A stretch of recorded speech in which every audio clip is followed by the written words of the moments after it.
film is, because you're telling a story in about 2 hours, you really can't afford much sort of extraneous material. Sometimes you see it. There are films that are very baggy, and it kind of works. I mean, The Big Lebowski could be a case in point, where that goes all over the place, but it kind of works. But with a novel, the great thing about novels is that you've got a lot of space, and you can just wander off the point if you want, and see where it goes. And I mean, of course, Thomas Pynchon. I don't know, does anyone read Pynchon? Yeah, I mean, he's the past master of that, where you can see he's like a jazz musician. He just starts writing and something occurs to him, whoa! And we'll have 150 pages about from the point of view of a cow or something, you know, just because he can, you know. And the novel is the perfect place to do that. It's, you know, I think as creators, it's always good to learn a new tool. So I was grateful for my time working in comic books and in movies, because it did teach me to structure and to plan, and that's a useful tool to have. But I think the joy of novel writing is that you don't necessarily have to do that. You know, if you're good and if you're prepared to just go with it, you can just let the wind carry you, and see where it takes you. Because that's the other thing. Very often you'll end up writing a book that isn't really about the things you thought it was about. And although I know roughly where the books are going, and I mostly have some sense of what the ending is, and as Paul said, I know when I've reached the end because I already knew roughly where that ending was. But very often I'll look back on it and I'll go, so it wasn't about that after all. You know, I thought I was writing a book that was about, you know, the horror of war. Actually, I'm not. I'm writing a book about alienation through family relations. You know, you don't know because you've allowed yourself to be carried off course. Well, also I think the theme emerges from the story, and you have the story first. It's only when you're telling the story you realise what all the interconnections, the things that are important to the characters and important to the story. You realise all those things are adding up to something which is beyond, above the story, sort of surrounding the story like an atmosphere, surrounds the planet. I wanted to ask you, how it goes with the series that you have to continue before you... Yeah.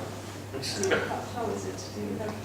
Obviously, well, you've done more. You haven't series not had it from the beginning. The first 3 books, well actually the first 4 books, because I took a break to write something else in between, but the Kovacs books, Altered Carbon, Broken Angels, then there was a break, and then Work and Fury. Those weren't, they were a series in the sense that it was the same character, but I had this, because the central conceit is that you can die and then be put into a new body, a fresh body. So the constraint of time disappears. And so the great thing was that for each book I could just fast forward, you know, 20, 30 years, whatever. And then I didn't have to worry about context anymore. Because it's like, yeah, but that was ages ago. You know, no one's coming to me saying, but, you know, what about that character in the first book? Because she said that if you do this, and you go, yeah, but that was 100 years ago. That's irrelevant now. So that there was a lot of freedom in that. And I kind of enjoyed that process. With the trilogy I've just finished, that there actually was a trilogy because it was a fantasy trilogy, and I was told I was writing a fantasy trilogy, and you know, it had to fit together as a trilogy, and it takes place across a period of about 2 years at most. I hated it. I really hated it because you've got a really great idea, and you go and you go, oh, I can't do that because in the first book I said this, and so they won't be able to go there, and you find yourself kind of increasingly constrained, and you end up in a position where I'm thinking, yeah, this must be what it's like to write realist fiction. You know, I can't move, and yeah, so I think I have the utmost respect for these guys who manage to do, you know, 8, 9, 10, 15 books about a character, because it's like, well, to be honest, after about 4, it's like, how do you get up anymore?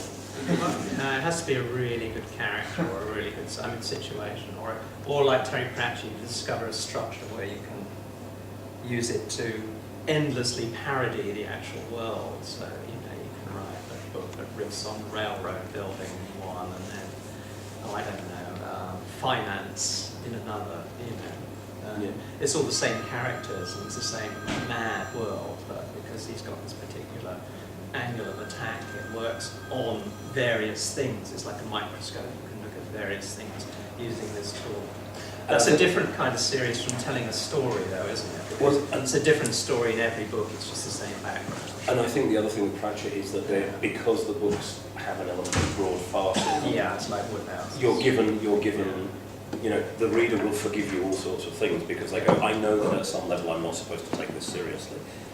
Well, generally speaking in fantasy, that tends not to be the case. Fantasy readership are very serious about continuity, and you will get people coming to you and saying, you know, you described this as such and such, and now it's twice the size that it was, and you just, you know, it's difficult. It is difficult, but not least because you kind of feel that I think you're missing the point of what fiction is. You know, if you're reading a book and what you're doing is you're going through and you're going, oh right, that guy. Now he was in this third book over here, wasn't he? So you know, the whole fact that fantasy novels very often come with dramatis personae at the front is like, this book will be about these 186 characters. Here's a list of them so you can keep them in mind. You know, here is a map. You know, here is another map. Here is a third map that blows up this little bit because you're going to need more detail here. It's like, I'm thinking to myself, Christ, when does the creative bit come in? You know, and I do think that a lot of those books, the creativity is actually being done at the level of the world building, which comes before the book is actually written. I mean, it's interesting. Trudy Canavan, fantasy writer that I met when I was in Australia, she quite cheerfully will admit that she invented worlds as maps way before she started writing stories. And she created these maps, and then she started to think about stories she could tell inside the map. So when you did your fantasy trilogy, did you have a map, or was the map imposed on you because that's what you expected of fantasy trilogy? Well, it was even better because what happened was I had no map at all. And that's the right way to do it. Just kind of wrote the book, and then people were saying, oh, I needed a map. I couldn't understand where all these places were. And I didn't want to say, well, it doesn't matter where these places are actually, you know.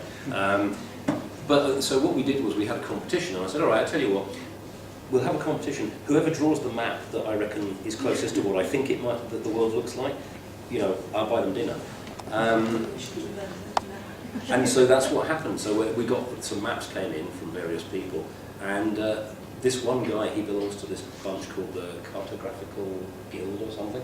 And this is basically people who make maps for fun. I don't know if you've found them online, but they're really glorious maps. And he did this incredibly detailed map. It had all this brilliant, you know, mountain ranges and things, and it was wrong. That was the thing. Because I said, well, look, this is by far, because I got people sending in like a piece of A4 paper with a line scrawled on it like that.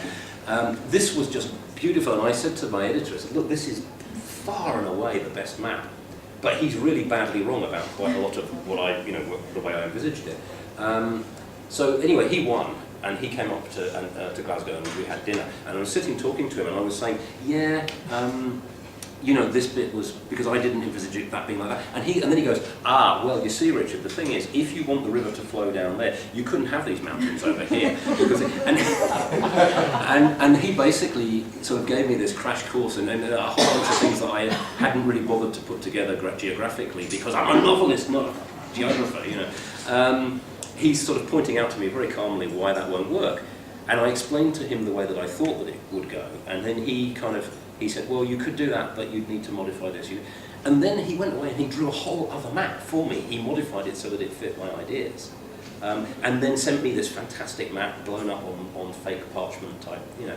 And that went into the paperback edition of the book. And then the really curious thing is that when I wrote the third book, in fact, actually, while I was writing the second one, I started to refer to this map.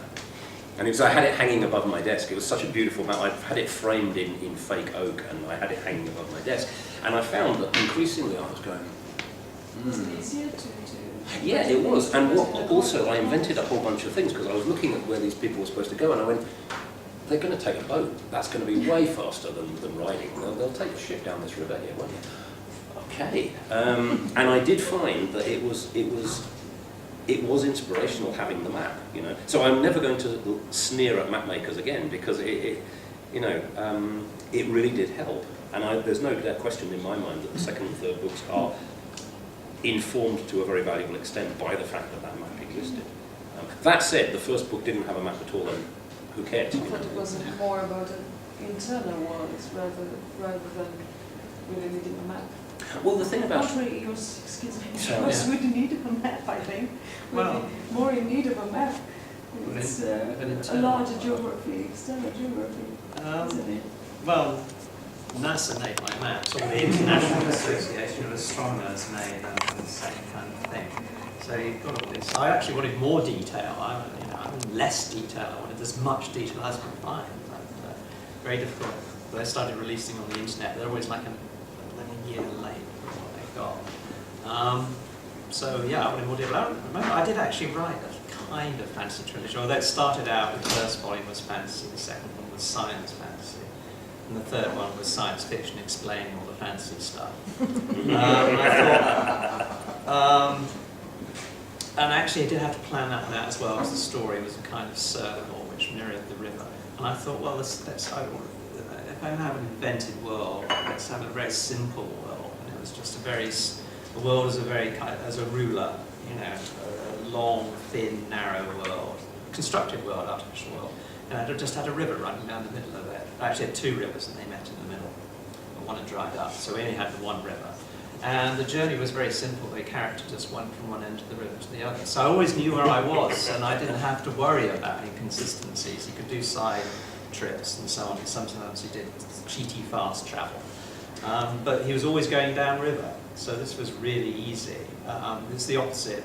Parked up is where the guy's going upriver. It's easier to go downriver. Upriver, you don't know where you're going. Downriver, you always know you're going to go to the end, where the river stops. The question is, what's at the end of the river? That was part of writing the book. So this is the Confluence trilogy. It's one reason why it's called Confluence, because the rivers come together. And I didn't have a map at all. And then the American publishers said, well, it's kind of a fancy thing, you should have a map. And I said, well, I haven't got one, and I've got to draw. And also, if you draw it, it's really long and thin.